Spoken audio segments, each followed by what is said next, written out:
Hello and welcome to the first Thor Thoughts, the Indie Author Book Review Club of 2025. Now I know I said I wasn't going to read any indie books in December because I was going to focus on the book awards thing, but things come up and I see books that I want to read and I just decided to add them to my list. And I got through a plethora of stories this month, a lot of short stories, and that's what all these indie books are this month. They are novellas and short stories, a couple of holiday-themed ones, of course, because it's around the holidays, right? And Happy New Year to everyone. Sorry, I didn't say that first.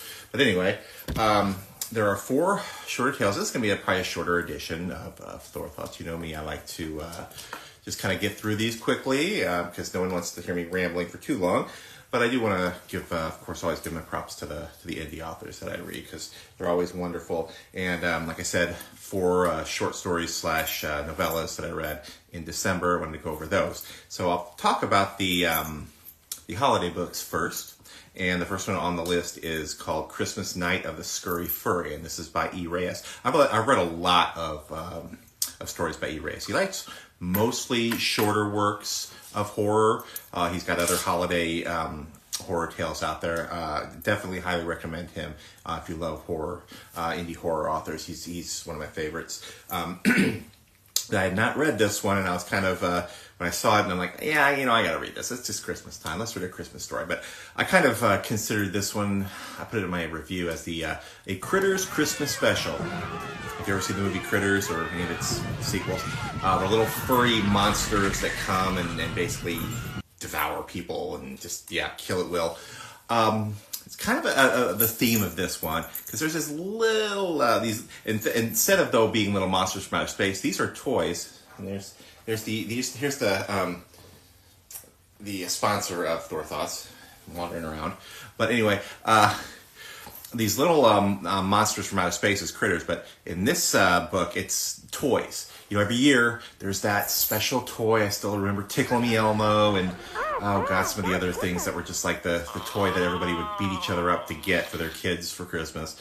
Well, this one is the Scurry Furry, and these they're ugly, monstrous little things, and they just start coming alive. The premise is that they're in a department store, and these things start bursting out of their packaging, and they just start killing people left and right, and they're trying to figure out how to kill them, and the main characters are trying to get rid of them and all. So that's really what the story is about. Is trying to figure out how to get rid of these things, and they kill them pretty easily. They're not like superhuman or anything, but that they only say one word, and that's hungry.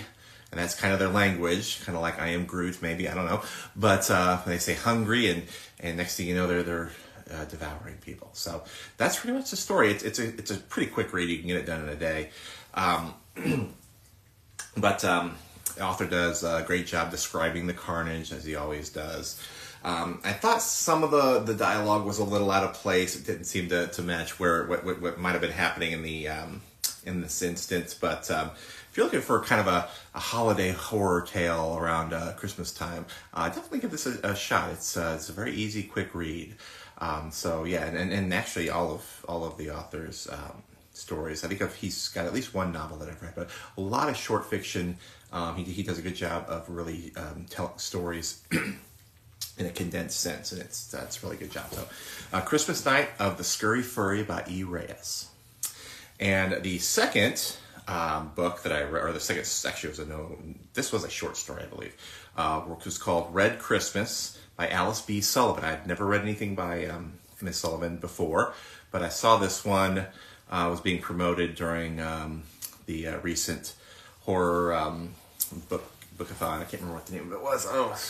But the book where all the books are reduced price, and I saw this one out there and I thought, ooh, this looks kind of fun, kind of like zombies on Christmas time, and that's really what this story was about. So it's like a zombie apocalypse hits on Christmas, so all the zombies are like they're wearing Christmas clothes and stuff, and then wandering around. So the main character is wandering through a mall.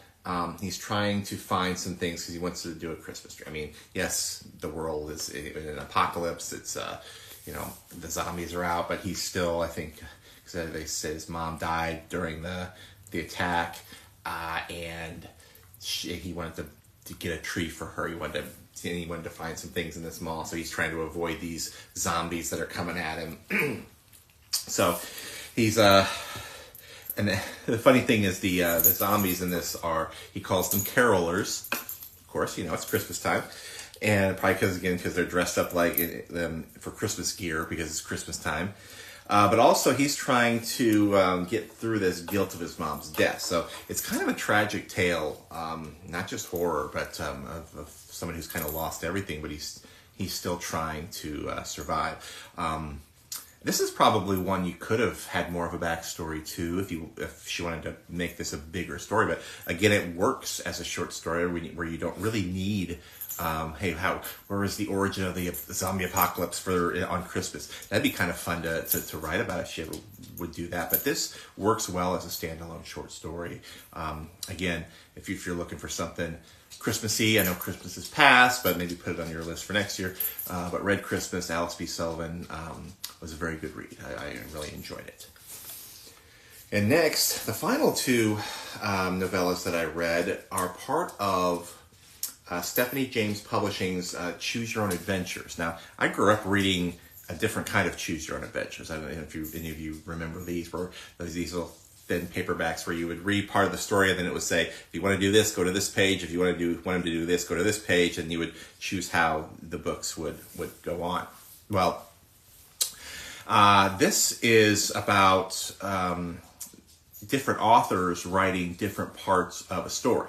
So the first book is called Your Move. It's by Danielle Maya, and it's about a young girl, about 8 years old, I think, who just lost her grandfather, and their thing was playing chess. So the main theme is chess, and she finds this old chessboard up in the attic, and the board just starts moving pieces. Pieces just start moving on their own. She thinks she's playing with the ghost of her grandfather, but then things start turning sinister. When she loses a piece, someone in her life disappears. It's like starts off with school children as the pawns. It goes on to more prominent people with the bigger pieces on the board. So this is very creative. I love the premise of this whole story. Now, the 7-year-old child, it's a 7-year-old child. She doesn't come off as a 7-year-old. I think that might have been one thing I would have said is maybe have her talk more like a 7-year-old or act like a 7-year-old, because really I forgot that this was such a young kid. I was thinking mid to late teens, the way she was acting, but this was kind of unyielding terror, so to speak, because you don't know what's going on. When she discovers this is not her grandpa she's playing with, what is this entity, and what's it going to take to beat this, to win this game, and what happens if you lose the game? I mean, who all is going to disappear? Do they disappear forever? Are they dead? Well, she has no idea. So the finale was fun, and you can interpret what's going to happen next. I think that's what was great about this whole premise of these stories that this Stephanie James Publishing has put together, because the second book that I read was called Next Move. It's written by a different author named Mike Minicky, and it continues from the first book, Your Move. It brings back the same main character, so Cynthia is her name, and now she's an adult. She's married, she's got her own kid, and in this one, she is headed back home because of the death of her father, sudden death of her father. Now, her father was in the first one as well, both of her parents were, and she's trying to help her mom out, and things start to go a little haywire. Her son is there and their friends, and they kind of come into contact with this old man who lives next door that people don't really trust, and you kind of see him as kind of this real sinister, maybe he's the one who was, doing all this stuff when she was a child. So she's, Cynthia's trying to remember all this stuff. When things start happening again, people start disappearing again. And but now it's like she's got to play this game again. So this is a really cool way that she's doing all of this. And I think they're still looking for authors for some of these. So find Stephanie James Publishing on Amazon. You can look over all the different novellas that are on there by the different authors. And it's kind of like like a sequel to a movie. might not always have the same screenwriter. So this is sort of the same thing. You've got a sequel to a novella that doesn't have the same author as the first one. They're telling a different story. And it kind of harkens back to me for, my old short fiction classes in college, where we would one person would write one paragraph and the next person would write another paragraph, and you just kind of continue the story as it moved along.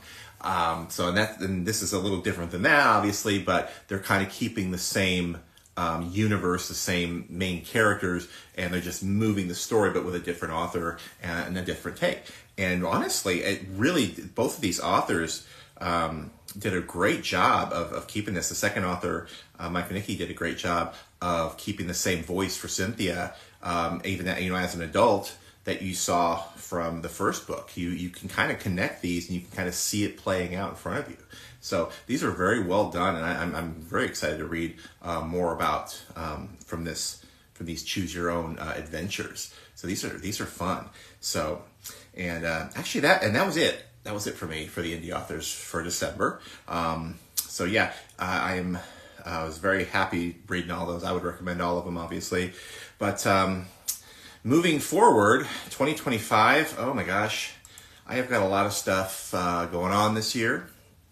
Coming up, my TBR is off the chart. If you haven't seen, I'm doing a Indie Book of the Quarter. Congratulations to Nadine Stewart and Curbside Curses, a yard sale anthology. It won the first Indie Book of the Quarter. And again, this is all tied to my book awards that I do. I did the Indie Book Awards earlier in December, and I'll be doing them again in 2025. And the big thing is going to be the Indie Book of the Year, and it'll be taken from these Book of the Quarters, which Curbside Curses is the first of the four. But you'll see probably sometime in March I'll have another tournament with a bunch of new books in another tournament style. So it'll be really cool. But also I'm not going to do 100 books this year. There's no way. I got 88 done. But according to Goodreads, anyway, I read 88 books. But of course, a lot of those were short stories and some audiobooks as well. But coming up, I'm going to do some posts on my top horror movies of the year.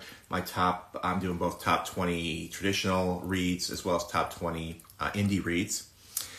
These are not all books that were released in 2024, because I'm still catching up.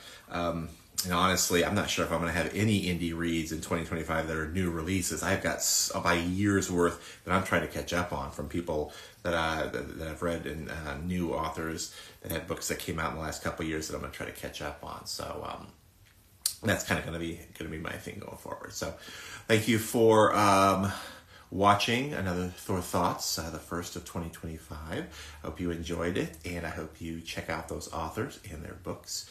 And I will see you next month. Actually, let me tell you what I'm going to read in January. Here's the books I'm going to read in January that you'll see on Thor Thoughts. It'll be my first read from author Emerald O'Brien. It's called Lies Come True. I'm going to read another from Jessica Huntley, the second book in the Darkness series called The Darkness That Binds Us. I'm going to read Blackout, Hole in the World, White Harbor Book 3 by Carlos Rivera. And then, of course, I'm going to read the Indie Book of the Quarter, Curbside Curses by Nadine Stewart. And those will be the books that I will feature next month in Thor Thoughts. So enjoy it. If you have any book recommendations for me, feel free to shoot them my way. And I will talk to you guys soon.